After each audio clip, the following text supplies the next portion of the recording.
Hello and welcome to another Warhammer 40k Imperial Guard tactics video with me, Oddward Houghton, as your host. So today we're going to talk about allies, and it's going to be a video more focused on the general principles that you should adhere to when taking allies with your Imperial Guard army. It will be less about taking specific formations or specific units with your army. So I won't be saying, take a Scent Star with your guard army in this exact composition, blah, blah, blah. It's going to be more, when considering including allies in your army, what you should take and what role you want them to play.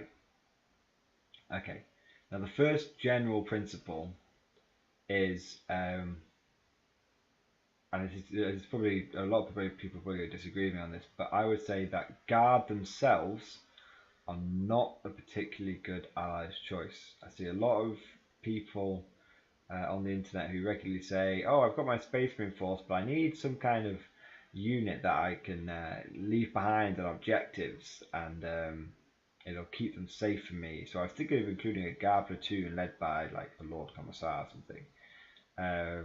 And that's just a really bad idea, because let me tell you now, if you take, let's say you take a Billy Basic guard platoon and you shove a Lord Commissar in there and a couple of special weapons, that'll come to just over, let's say you're spending about 220 points, roughly. That's 220 points of doing fuck all. I'm going to be honest with you.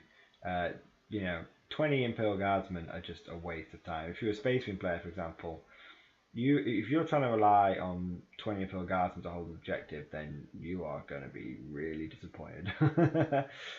You are much better served to take one of your own tactical squads, and if you want to make it more survivable, combat squad it down, special weapon in one, heavy weapon in the other, and kit it out to defensive operations. I don't know Space Marines all that well. I faced off against them a lot. But if you really want a backfield unit, my first choice to hold an objective, my first recommendation, maybe Devastators. If you want OBSEC, then I would say tactical squad, 10 men, split it into two combat squads, plasma in one squad, and missile launch in the other, something like that. If you've got 5 spare points, put a storm bolt on your sergeant just so everyone's fired at 24-inch ranges and above. That's all I can say. But don't include a guard platoon, okay? Because a guard platoon, 20 guardsmen will die so easily, even in cover. There's so much ignored cover these days. It's just so bad. And most things that have ignored cover also happen to have like only AP sort of 4, 5, 6, so they're going to shred through the guardsmen. So trust me, you don't want guards themselves are pretty lousy allies. What you want, now that we've established core principle number 1, what you do is you take a guard army and ally something onto it. You don't take another army and try and ally a little bit of guard in, because a little bit of guard just equals a lot of fucking fail. Okay, guard do things by numbers and mass, not by super secret special forces or anything like that. Save that for the Stormtroopers, save that for the Space Marines. Okay, so you've got your Imperial Guard army. Let's say you're playing 1500 points. My recommendation for how much of my army should be Imperial Guard and how much should be allies, ideally you really want to keep it in, let's say 1500 points, I would say you want to say 1200 points of your army on Imperial Guard and about 300 points on your allies. A push, if you're going for something, a proper big Death Star kind of unit, 1000 points on guard, 500 on allies. But it's just, I would recommend about 300 points. So what, about 15-20% of your overall points, something like that. So why do I? So I've said why I do this, and just to reinforce it, the reason you want to keep the core of your force Imperial Guard is because you need that many points minimum to make an effective Imperial Guard force. And if you start watering it down below 1000 points, what you'll find is your allies' force will be doing really well, and your guard will just be dying, and they won't be contributing much because they haven't got enough redundancy. Okay, so principle number 1: make sure you are allying onto guard. Principle 2: make sure you're only allying in a small amount. So the next thing, and this is really, so that's sort of your general sort of core principles, and now we're sort of getting on to background thoughts. What do you want to be considerations when choosing allies for guard? And you want, when you ally something in from guard, you want it to essentially have one specialized job. It's got one job, and it's gonna do something that your guard force itself can't really do that well. So a really, really good example of this would be a squad of Space Marines in a drop pod. Now these could be assault Marines, these could be tactical Marines, whatever. But you take a squad of Space Marines in a drop pod, and then you equip those Space Marines to be really good at one thing. So you might take, if it's an assault Marine squad, 2 melter guns and a combi melter. And this thing's job is to come in turn 1 and cripple you, and to do a guaranteed cripple against your enemy. Maybe you've got a squad of assault Marines with triple melter and a librarian. That could come in. Librarian's gonna give them prescience. Bam. It's gonna come in and it's just got one job, and that's to blow up that one thing. Or maybe you wangle the plasma can on it and you drop it down and you plasma the shit out of a riptide or something. But my point is that's what you want. That's a really good example. Your allies should have one job, and it should be a job that your guard can't do. Because if you like, well, I'm going to ally Space Marines in, and then I'm going to take a Predator. It's like, what the fuck are you doing? Guard have much better tanks than Space Marines. Don't ally in another force that is going to do the job that Imperial Guard can already do at about the same level, or probably worse. Because Guard are really good at doing one thing, which is lots of shooting for very cheap. It's lots of shit shooting, but that's what they specialise in. No point in taking an autocannon Fred when you've got a Levinos Exterminator, which will do the job for slightly more, but you'll survive much longer. Okay, so make sure you're bringing in. So that's sort of consideration number 1. Give them a job. Don't bring a squad of assault Marines or a tactical squad like, well, I'm going to take a flamer and then a melter and then a plasma pistol, because then it can handle all things. Don't do that. That's a surefire way to waste a lot of money and points and to be very disappointed. Give them one specific job. Suicide melter being the most popular. Guard struggle with an early game Alpha Strike. If you can provide your guard force with an early game Alpha Strike, may give you the ability you need to survive later on into the mission. Okay, so just to dig down a little bit into this, we'll call it Alpha Strike ally, the Alpha Strike ally. Off the top of my head, there are 3 or 4 contenders for this. Number 1 would be, as we've mentioned, Space Marines. That's Space Marines in all varieties: Flesh Tearers, Dark Angels, if they even get drop pods. I don't know Dark Angels very well, unfortunately. Space Wolves, regular Space Marines. Them in a drop pod. I would probably recommend as many melter guns as you can cram. So that's option number 1. Option number 2 is a little bit more expensive. It's a drop pod again. And then you take Death Watch. Now, Death Watch can get very expensive very quickly, but they can really lay on the pain. Those frag cannons, those inferno, so you can take 4 frag cannons, drop down and put out 8 las cannon shots on your first attack, basically. I mean, that's really good. Maybe the thing with Death Watch is they're super expensive. So my recommend with Death Watch is that it's almost worth investing a little bit more points.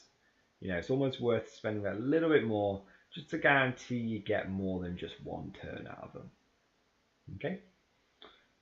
Third choice for the Alpha Strike would potentially be Stormtroopers, Militarum Tempestus Scions. These are your budget option. You know, they're not very good. I mean, a squad of 5 with 2 melter guns in of Tempestus Scions is basically the same as a squad of 5 assault marines with 2 melter guns in a drop pod. You know, it's basically the same price. So, you know, the Tempestus Scions are the fluffy choice potentially. The budget choice kind of, but they're not a great choice. The only thing that makes them very potentially worth considering is if you drop down a 5-man melter squad. If it survives, it's objective secured. So, woo! You know, that's good. Kind of. The only other thing, obviously, you could put Grav Devastators in a drop pod, Grav Centurions in a drop pod, but, you know, it's Space Marines or Militarum Tempestus or whatever the other one I said was, you know. Okay? Deathwatch. Personally, I think Deathwatch is really cool, so go for Deathwatch. Okay, so now, the next kind of allies you want to consider are the buff allies, are the strengthening allies, shall we say, buff commanders. These are characters that you take or single units mostly it's going to be characters. You take characters that enhance your guard blobs to try and make them better. So a really good example of this would be a Xenos Inquisitor with rad grenades and servo skulls. So the point of this is and mastery level 1 or 2, whichever you can get. And so what you do is you put your Inquisitor in your blob of guys, and then when that big scary choppy Death Star comes running at you, it can't scout within God knows how many inches of servo skulls, so servo skulls are really good at stopping scout, gives you an extra turn to shoot at it, and B, when they do get into close combat with you, the rad grenades -1 to their toughness, so your guys will normally hit it wounding on 5s and 6s, and this all synergizes well with potentially a big blob with power axes in it, because then you're actually wounding on 4s, and you have priests in there, so potentially you're wounding on 4s with rerolls to wound if you get your Warhammer off. So you see, what's the really important thing though, what I'm trying to get across is when choosing an ally character, a buff character, what's really important is it has to synergize well. So for example, there would be no point in taking that Inquisitor and then sticking him a las cannon blob at the back of the board where he's never really going to get to use his rad grenades. You know, that's a bad example of synergy. On the plus side, there's no point in taking, let's say a Space Marine Librarian with, I think he gets the Hunter's Eye, which is ignore cover, and sticking him in a like close combat, but power blob, if you still like running power blobs. There's no real point in doing that because he's giving them ignores cover, but that doesn't help in close combat. So what I'm trying to say is if you take a buff commander, and there's so many choices out there for buff commanders, you've got to give them a specific job, and 2, you've got to make sure they synergize well with the rest of your army. So the one exception that I can think of, there is one take-all comers ally who is welcome in any Imperial Guard list, and that is Inquisitor Cotiers, because he is 100 points for a level 2 Psyker, which is already like, wow, yeah, cool.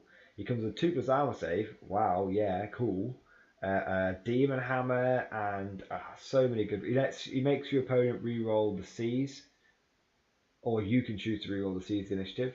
So if you get seized on, if you've got Cotiers in your army, you go, no thank you, please reroll that. You can only get it to do it once, but it means they've got to try and get a 6 again, a 6 twice in a row, which is unlikely to say the least. Yeah, in Critical Cotiers, he does a bit of everything. He's got Demon Hammer for close combat.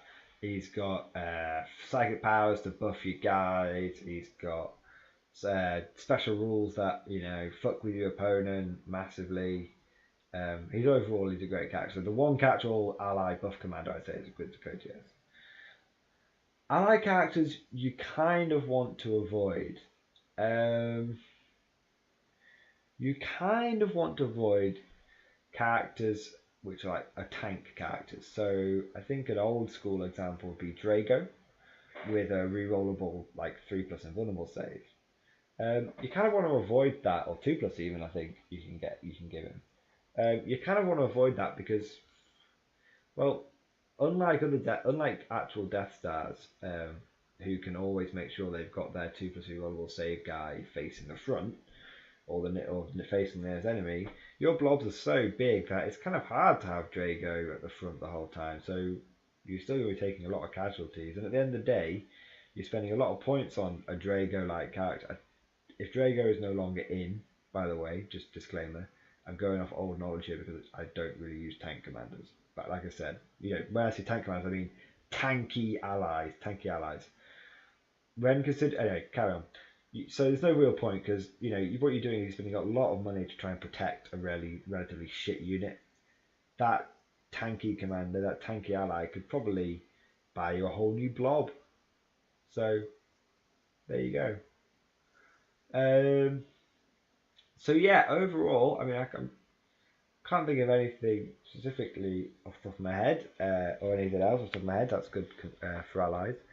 I will do, just to let you know, I will do videos on each individual allies for the Imperial Guard. Now, I'm only going to be covering Battle Brothers. I'm not going to be covering Desperate or Come the Apocalypse because a lot of tournaments don't even allow you to have Come the Apocalypse and Desperate. Blah, blah, blah. Well, I may cover it in the future. What I'm saying is I'm not ruling anything out. It's just not on my to-do list. So we'll go through general principles again, just to sum it up. 1. Imperial Guard must be the core of your force, with a sprinkling of another ally on top. If you have a main force and try and ally in a bunch of Imperial Guardsmen, they're going to do really shit. There's no point in allying in a single platoon of Guardsmen. They're going to die. Don't bother. Number 2. When having an ally, make sure you give them a specific job so that that is something that your army, your Imperial Guard, can't already do. And the biggest one for this is, or the most obvious one for this, is to bring an Alpha Strike unit, something that will level the playing field and allow your Imperial Guard army to potentially go to town on the enemy. Example being, drop Melter, drop Grav, anything that is an Alpha Strike, guaranteed turn 1 Alpha Strike. Okay. The third point was buff commanders or buff characters or buff allies. Again, generally try and keep them specific. The point of these guys is to buff your blobs to make them better at shooting. Although you can have ones that are better in close combat, as we've seen. But overall, make sure the really important thing is make sure they synergize well with the rest of your army. An example being, which I haven't used yet, is there is no point in taking like a fairly psychic heavy character if he hasn't got other psykers to back him up. So you might take a level 2 librarian with a scout squad, but you'd probably be much better off just taking, backing them up with a couple of your own Primaris psykers. Okay? So anyway, I hope you guys all enjoyed this video. It was meant to be very general principles. It was partly just I haven't uploaded anything in a few days, and I thought this is something that, well, most people all know. This is good for the newer players. And yeah, overall it's meant to be just a nice sort of relaxed video. So I hope you guys enjoyed it, and I'll see you guys next time.